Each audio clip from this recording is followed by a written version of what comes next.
അസ്സലാമു വറഹ്മത്തുള്ളാഹി തആല വബറകാതുഹു. മോട്ടിവേഷൻ ആശയത്തിൽ നിന്ന് പ്രയോഗത്തിലേക്ക് എന്നുള്ള ഒരു അധ്യായമാണ്, 7ാമത്തെ അധ്യായമാണ് ക്ലാസ് എന്നിവിടെ പറയാൻ പോകുന്നത്. മോട്ടിവേഷൻ എന്നത് ഒരു വ്യക്തിയെ ഒരു ലക്ഷ്യം നേടാൻ പ്രവർത്തിക്കാൻ പ്രേരിപ്പിക്കുന്ന ആന്തരികവും ബാഹ്യമായിട്ടുള്ള ശക്തിയെയാണ് മോട്ടിവേഷൻ എന്ന് വിളിക്കുന്നത്. അതൊരു വ്യക്തിയുടെ എത്ര കഠിനമായി, എത്ര ധൈര്യമായി ചെയ്ത് എത്ര കാലം പ്രവർത്തിക്കുന്നു എന്ന രീതിയിൽ സ്വാധീനിച്ചുകൊണ്ടാണ് മോട്ടിവേഷൻ രൂപപ്പെടുന്നത്. പ്രധാനമായിട്ട് 3 ഘടകങ്ങളാണ്. ഒന്ന് ഇൻറ്റൻസി, തീവ്രത. വ്യക്തി എത്ര കഠിനമായി ഒരു അതിലേക്ക് എത്ര ഫോക്കസ് ചെയ്ത് ചെയ്യുന്നു എന്നുള്ളതാണ്. ഉദാഹരണം, പരീക്ഷയ്ക്കായി ദിവസവും 8 മണിക്കൂർ പഠിക്കുന്നു, ആ ഒരു രീതിയിലുള്ള സാധനം. രണ്ടാമതായിട്ടുള്ള കാരണം ഡയറക്ഷൻ. പരിശ്രമം ശരിയായ ലക്ഷ്യത്തിലേക്കാണോ പോകുന്നത്. ഉദാഹരണത്തിന് പരീക്ഷയ്ക്ക് പ്രസക്തമായ വിഷയങ്ങൾ മാത്രം പഠിക്കുക. പിന്നെ മൂന്നാമതായിട്ട് റെസിസ്റ്റൻസ്, സ്ഥിരത. പരിശ്രമം തുടർന്നുകൊണ്ടേയിരിക്കും, പരീക്ഷയ്ക്ക് കഴിയുന്നത് വരെ പഠനം തുടരുക. ഇതിൽ മസ്ലോസ് ഹൈറാർക്കി ഓഫ് നീഡ്സ് എന്നുള്ള അടുത്ത ഭാഗമാണ്. മനുഷ്യൻ്റെ ആവശ്യങ്ങൾ 5 തലങ്ങളിലേക്ക് മസ്ലോ വിഭജിച്ചിട്ടുണ്ട്.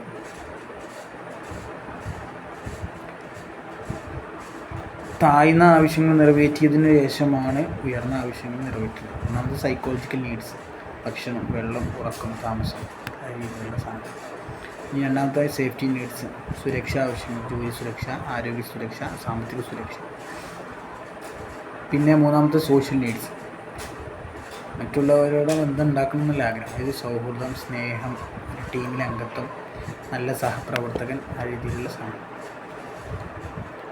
ഇനി നാലാമത്തുള്ള എസ്റ്റീം നീഡ്സ്, മറ്റുള്ളവരിൽ നിന്ന് ബഹുമാനവും അംഗീകാരവും ലഭിക്കണമെന്ന് ആഗ്രഹിക്കുന്ന സാധനം. വലിയ സ്ഥാനക്കയറ്റ, പ്രൊമോഷൻ, പ്രശംസ, അവാർഡ്, ബെസ്റ്റ് എംപ്ലോയി അംഗീകാരം, ആ രീതിയിലുള്ള ഒരു ആത്മവിശ്വാസം വർദ്ധിപ്പിക്കുന്ന സാധനം.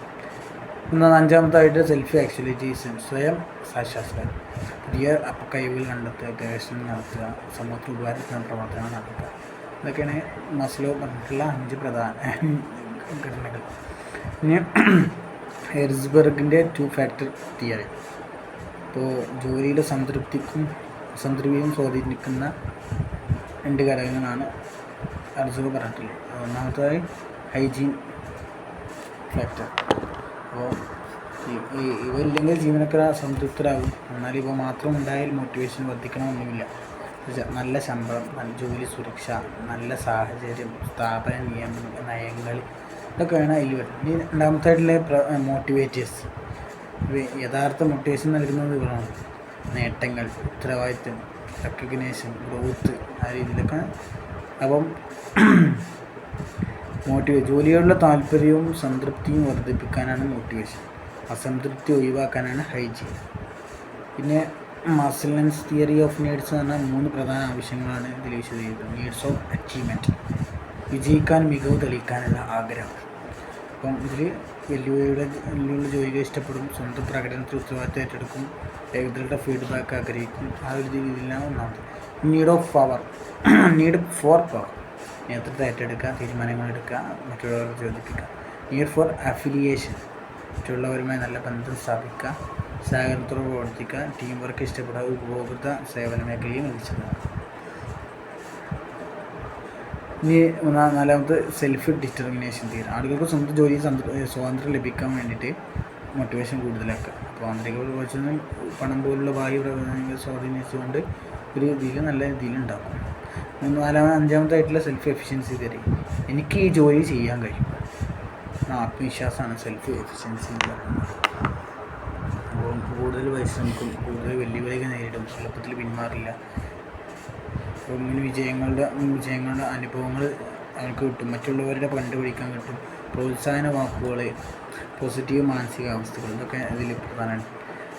ഇനി ലോക്സ് ഗോൾ സെറ്റിംഗ് തിയറി എന്നുള്ള വ്യക്തവും വെല്ലുവിളി നിറഞ്ഞതുമായ ലക്ഷ്യങ്ങൾ മികച്ച പ്രവർത്തനങ്ങൾ സൃഷ്ടിക്കാൻ സാധിക്കും. നല്ല ഗോളുകൾക്ക് 3 സവിശേഷതകൾ. സ്പെസിഫിക്, കഠിനമായ ജോലി ചെയ്യും, ഈ മാസം ഓരോ 10% വെച്ച് ഇങ്ങനെ വർദ്ധിപ്പിക്കുക.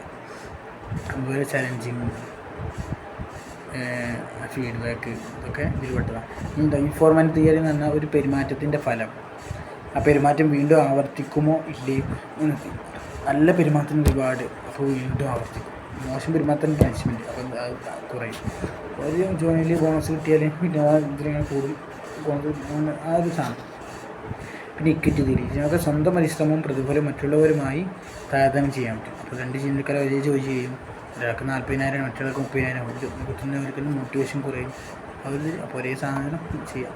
ഈ റൂംസ് എക്സ്പെക്റ്റൻസി തിയറി എന്ന് പറഞ്ഞാൽ ഈ 3 ചോദ്യങ്ങളുടെ അടിസ്ഥാനമാക്കിയിട്ടുള്ളതാണ്. ഒന്ന് എഫേർട്ട്, പെർഫോമൻസ് ഉണ്ടാവും. നല്ല കഠിനമായ ജോലി ചെയ്താൽ നല്ല പ്രകടനം കാഴ്ചവെക്കാൻ പറ്റുമോ. Performance reward. നല്ല പ്രകടനം നടത്തിയാൽ എനിക്ക് നല്ല റിവാർഡ് കിട്ടുമോ. അതുപോലെ റിവാർഡ് ഇൻറ്റു പേഴ്സൺ ഗോൾ. ആ റിവാർഡ് എനിക്ക് വിലപ്പെട്ടതാണ്. അതിന് 3 ചോദ്യത്തിന് ഉത്തരത്തിനനുസരിച്ച് മോട്ടിവേഷൻ കൂടും. ഇനി തുടർന്നുള്ള ഭാഗങ്ങളിൽ ജോബ് ക്യാരക്ടറിസ്റ്റിക്സും അതിന് മറ്റു വിഷയങ്ങളൊക്കെ മറ്റു അധ്യായങ്ങളിലായിട്ട് നമുക്ക് പറയാൻ പറ്റും.